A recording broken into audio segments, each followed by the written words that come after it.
Olá, meus nobres inscritos, amigos e membros do canal Spook Houses, Casas Assombradas. Aqui é Rodrigo e hoje nós continuaremos o nosso incrível podcast trazendo para vocês a história sobre a linhagem do Santo Graal, a verdadeira história do casamento de Maria Madalena e Jesus Cristo, sobre a ótica de historiadores, pesquisadores, genealogistas, arqueólogos, todo um trabalho científico trazendo a vocês toda a verdade literária sobre o que realmente está por detrás desse tão requisitado assunto. Sentem-se e acomodem-se, porque a história irá começar.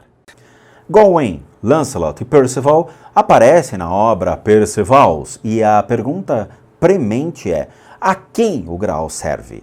Só com essa pergunta, Percival consegue curar a ferida do rei pescador e trazer de volta a fertilidade às terras devastadas e estéreis. Em Perlesval, o rei pescador, o rei sacerdote, se chama Messios, denotando sua posição messiânica. Outros relatos referem ao rei pescador Amfortas, efetivamente o mesmo nome do bisneto do rei Davi, Boaz, ambos com o significado em força. Daí a identificação da linhagem de Davi. Alternativamente, o rei pescador às vezes é chamado de Peles, de Palas, o antigo Bisteia Neptunis, dos registros ancestrais merovingios. A não menos importante característica de Perlevals é a sua evidente referência aos Cavaleiros Templários. Na Ilha dos Imortais, Percival chega a um salão de vidro e é recebido por dois mestres. Um reconhece sua familiaridade com a descendência real de Percival. Então, batendo palmas, os mestres chamam os 33 homens em vestes brancas, cada um portando uma cruz vermelha no meio do peito. Percival também leva uma cruz vermelha dos Templários em seu escudo. O conto é basicamente asturiano, mas se desenrola em um período posterior, em uma época em que a Terra Santa está nas mãos dos saracenos. Também no início do século XIII é um importantíssimo romance do Graal, Perceval, escrito pelo cavaleiro da Bavária Wolfram von Eschenbach. Mais uma vez, a associação com os Templários é evidente, pois os cavaleiros do Templês são descritos como guardiões do Templo do Graal, localizado no Monte da Salvação.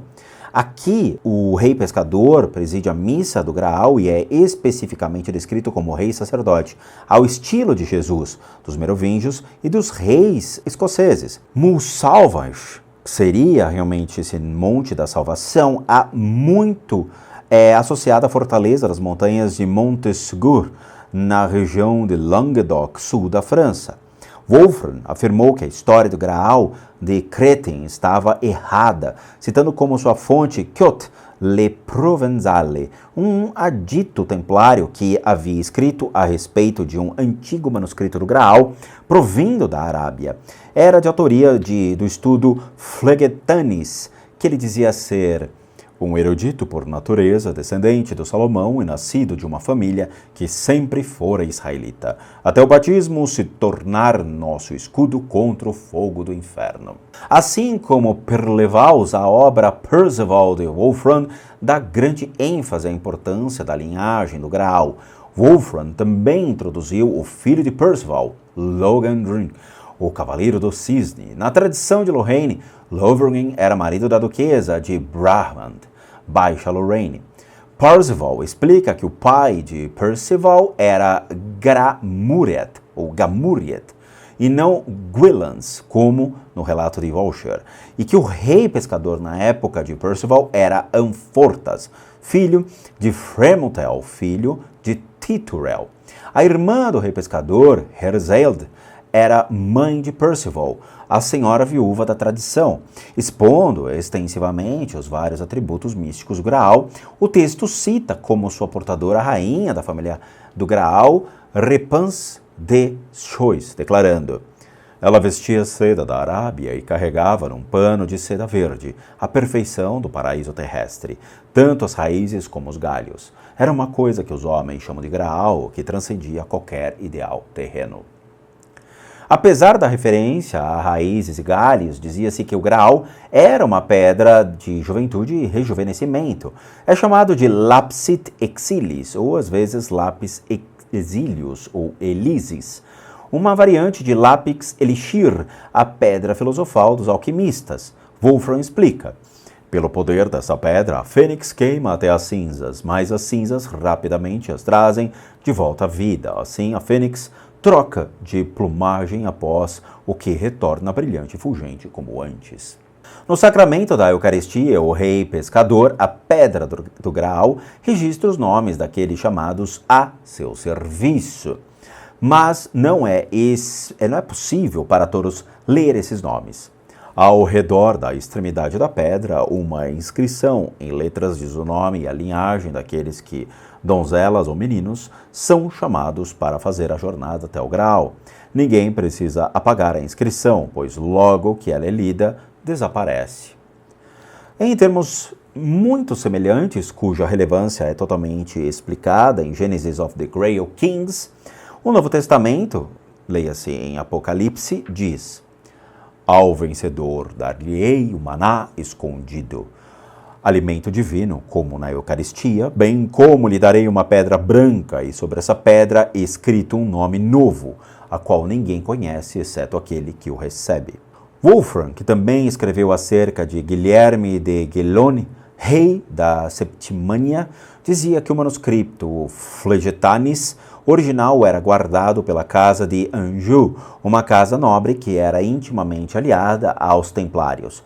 Ele também afirmava que Perceval também tinha o sangue de Angevin. Em Perceval, a corte do rei Arturo fica na Bretanha, enquanto em outra obra, Wolfram localiza o castelo do Graal nos Pirineus. Ele também menciona a duquesa de Edimburgo como fazendo parte da comitiva da rainha do Graal. A obra cisterciense Vulgata do Ciclo, de aproximadamente 1220, contém a Histoire del Graal, a Quest del San Graal e os Livres de Lancelot, bem como outros contos de Arthur e Merlin. Nessas histórias, as descrições do Graal são fortemente influenciadas por Crestin e de Bron, enquanto a antiga grafia Graal é reinstituída. Na Histoire, a história de José de Arimateia é prolongada para incluir seus dias na Grã-Bretanha, enquanto seu herdeiro, o bispo Joseph de Sarraz, é identificado como chefe da fraternidade do Graal. Bron, o rico pescador de Boron, reaparece como rei pescador na Historie. O Graal, por sua vez, tornou-se um miraculoso esquelle, ou prato, do cordeiro pascal. Tanto na Histoire como na Quest, o Castelo Graal é simbolicamente chamado de Le Corbenic, ou abençoado em corpo.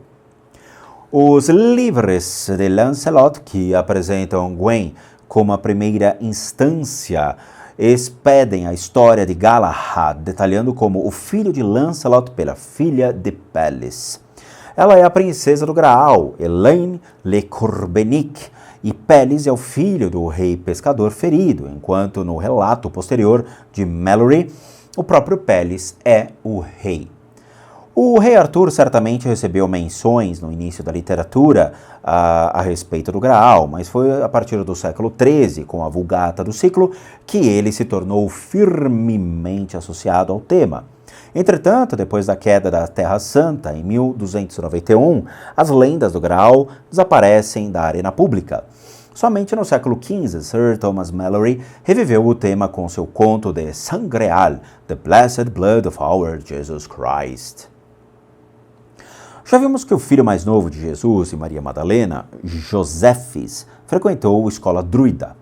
As instituições educacionais daquele tipo eram internacionalmente renomadas. Havia nada menos que 60 escolas e universidades assim na Europa, contando com uma frequência total de mais de 60 mil estudantes. Os sacerdotes druidas não faziam parte da igreja celta, mas eram um elemento definido, coeso na estrutura da sociedade gaélica, na Gália, na Grã-Bretanha e na Irlanda. Foram descritos pelo escritor Strabo no primeiro século a.C. como estudantes da natureza e filosofia moral, e ele continuou dizendo: acredita-se que eles sejam os mais justos dos homens, e por isso se confiam a eles julgamentos em decisões que afetam tanto indivíduos como o público geral. Em termos remotos, eles também arbitravam nas guerras, sendo capazes de apaziguar adversários no momento em que a batalha ia ser travada. Casos de assassinato são frequentemente levados a eles para julgamento. O siciliano Diodoro, outro escritor da época, descrevia os druidas como grandes filósofos e teólogos que são tratados como uma honraria especial. Dizia-se que os druidas também eram excepcionais estadistas e adivinhadores. Um antigo texto afirma que os druidas são homens de ciência, mas também são homens de Deus, desfrutando um relacionamento direto com as divindades e capazes de falar em nome delas. Eles também podem influenciar o destino, fazendo seus consulentes observarem regras positivas ou tabus ritualísticos, ou determinando os dias que devem ser escolhidos ou evitados para qualquer ação que seja contemplada. Em épocas posteriores, a Igreja Romana procurava qualquer desculpa para denunciar os sacerdotes druidas e os monges da Igreja Celta, encontrando a marca do pecado em seus penteados. Tanto os sacerdotes como os monges deixavam os cabelos longos e esvoaçantes a partir da parte de trás da cabeça, com a parte da frente raspada de uma têmpora a outra. O emergente clero romano, porém, adotava um penteado alternativo, um círculo de cabelos curtos em torno do restante da cabeça, totalmente raspada, representando uma coroa sagrada. E de acordo com Roma, o estilo celta de cortar o cabelo era um símbolo herege dos magos, e a igreja o condenava como o penteado de Simão, o mago. Bom, meus amigos do canal, espero que vocês tenham gostado deste incrível capítulo. Realmente, nós teremos uma saga histórica desvendando todo o passado e trazendo elucidações sobre todas as dúvidas que nós temos sobre o que realmente aconteceu. Eu espero que vocês tenham gostado. Por favor, se inscrevam no canal, deixem seu like e compartilhem esse conhecimento para que muitas pessoas tenham acesso a tamanho aprendizado. E, como eu sempre digo a todos, bons sustos a todos nós.